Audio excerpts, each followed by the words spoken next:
தமிழ்நாடு அரசு முன்னெடுப்பு எடுத்திருக்கிறாங்க. அதாவது நான் உண்மையிலே சொல்றேன், நான் இந்தி எதிர்ப்பாளர் தான். ஆனா மும்மொழி கொள்கையில இந்தி இருந்துச்சு, அதை மோடி வேண்டாம் தூக்கிட்டு இந்திய மொழிகளில் ஒன்றுன்னு ஆக்குனதே அவர்களிடம் ஏற்பட்டிருக்கிற நல்ல மாற்றம். நான் சொல்றேன், அவருக்கு ஒரு இந்திய மொழி 2 படிக்கணும், பிரெஞ்சு படிக்கிறான், ஜெர்மன் படிக்கிறான், நம்ம இந்திய மொழியை படிக்க மாட்டானாங்கிறது அவருடைய கருத்து. அதனால உங்களுடைய தாய்மொழி அல்லாத இன்னொரு இந்திய மொழியை படிங்கிறாரு. நான் என்ன சொல்றேன்னா, எப்ப இந்தி இல்லையோ, இந்தி அல்லாத இன்னொரு இந்திய மொழினா நமக்கு ஒரு கேடும் இல்லை. இந்தி ஆதிக்க மொழி, அது நம்மளை 2ஆம் தர குடிமக்களாக ஆக்கிவிடும். பெருவாரி இனத்தினுடைய ஆதிக்கம் ஏற்படும், சிங்களம் போல. ஆகவே நாம் இந்தியை எதிர்க்கிறோம். ஆனால் வேறொரு மொழியையும் கற்றுக்கொள், நான் பணம் தருகிறேன் என்று சொன்னால் இந்த கல்வி திட்டம் இருக்கிறது, இது சிபிஎஸ்இக்கு நிகரான கல்வி திட்டம்.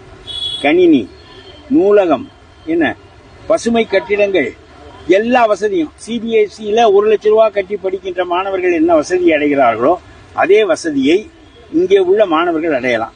இதனுடைய அதிகாரம் மாநில அரசிடம் இருக்கும். எந்த மொழி, மலையாளம் கற்றுக் கொடுக்கிறேன், கன்னடம் கற்றுக் கொடுக்கிறேன் என்று திராவிட இன உணர்வை வளருங்கள். கட்டாயமாக இந்தியை நீங்கள் ஏற்றுக்கொள்ளப் போவதில்லை, ஏற்றுக்கொள்ள தேவையில்லை. அப்புறம் நமக்கு என்ன, அவன் 2000 கோடி பணம் கொடுக்குறான், என்ன நம்ம 1000 கோடி போட்டு சிபிஎஸ்இக்கு நிகரான பள்ளிக்கூடத்தை நடத்துவதில் என்ன சிரமம்?